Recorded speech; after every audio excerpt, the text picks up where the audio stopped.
I know everyone has that one bad roommate story. Maybe your roommate was really annoying and was always taking your food. Or maybe your roommates were your best friends. Or maybe you just saw each other from time to time and remained indifferent.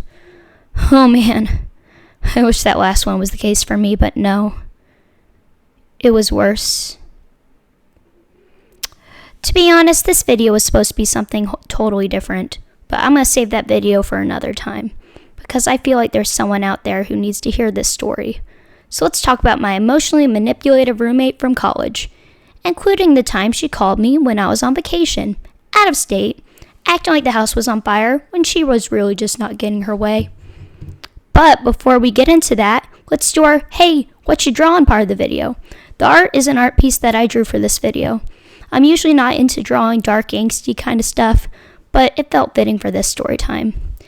And in case you didn't know, I have a webcomic called Outcasts. It follows the story of the Myers children, 4 kids who have been hiding for years, all because they have magical powers, and their beloved ruler, King Vanessa, seems to want to erase magic, and all who possess it. If that sparked your interest and you'd like to learn more about the characters, check out my webcomic Outcasts on Tapas, and come join my Patreon while you're at it. Joining my Patreon gets you exclusive content, early access to comic pages, YouTube videos before they're released, and lots of other cool stuff. Links are both in the description. And with that out of the way, let's get to my emotionally controlling college roommate, and how I finally got out of that situation and came back so much stronger.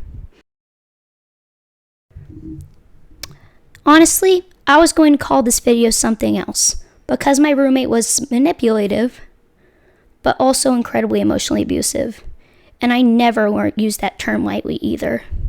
However, I just didn't want to get pity votes from anyone, because as I said, I've been out of that situation now, and I'm doing a lot better. But we'd better start at the beginning of college to get a good viewpoint of this roommate. This girl, who I'm going to call Joni, seemed very nice, and she and I met and shared a college dorm for my sophomore year of college. She was sweet, kind, and wanted to be friends with me. At least I thought she did. But the more I opened up to her, the more her true colors started to show. She wanted to know everything about me. But I had these really crazy things called boundaries, things I don't want to share or talk about. Let me give you guys a random example. Joni, out of the freaking blue, asked me, "Hey, what medicine are you on?"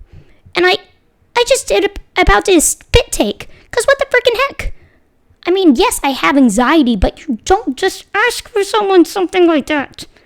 And then she asked me the name of my frickin' psychiatrist.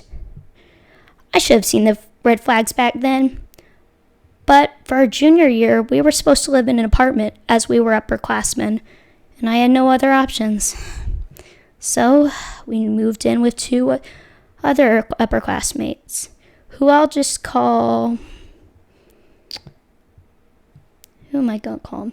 Oh, right, Gabby and Faye. Faye and Gabby were everything Joni wasn't. They were nice, kind, respectful of my boundaries, which I loved. But Joni immediately didn't like. I was her puppet on the strings, and she didn't want anyone to cut those strings free. That's when things went from bad to much worse. Like I said before, Joni called me when I was on vacation. Granted, I thought, oh my gosh, this must be an emergency if she's calling me when I'm in the Rocky Mountains with my family, several states away from her. But we have to keep in mind who we're talking about. Joni complained to me that she couldn't move her stuff in because Gabby and Faye were cleaning it up. Let's all face swamp together now. And that was only the beginning. Joni told me a guy had been harassing her on campus, and I went to my mother for advice, just to make sure that I had given her good advice as well. And I told her in confidence. I came back to Joni, telling her to make a scene if this guy ever harassed her again. And then it got brought up that my mother had given me that advice. I have never felt so much fear and adrenaline going through my veins at once from the look she gave me. She slammed the door shut, She said, "Never tell anyone what I tell you again. What I tell you stays between us and these four walls. You got it?" To this day, I still jump because I hear a door slam behind me. And that takes me back to that moment when she slammed the door, when she'd closed the door behind me, when she was in control. She was becoming so toxic and manipulative, and it got so bad that I had to move in Gabby and Faye's room, which was only made for 2 people. So Faye volunteered to sleep on the floor with a foam mattress. I tried to take the floor, but she said it was okay. This treatment wasn't just affecting me, though. I remember getting a call from Faye, and when I picked up, I could tell from the heavy breathing and from what she told me that she was having a severe panic attack because she and Joni were in the apartment alone, and even being in her own room, she didn't feel safe. And I honestly didn't blame her. Joni's toxic behavior, manipulation, and abuse was taking a toll on my mental health. I would go to bed in tears, jumping and flinching from the slightest noise, afraid she had come back to the apartment, and even having nightmares where she would beat me up. I would wake up in a cold sweat, and that's what I think some people need to realize. Just because someone doesn't have bruises doesn't mean they haven't been through traumatic experiences. I'm living proof of that. Joni never laid a hand on me, and she didn't have to. Because by this point, I couldn't even look in the mirror without the negative thoughts she'd help create creeping in. You're terrible. You're worthless. You're useless. You're a piece of crap.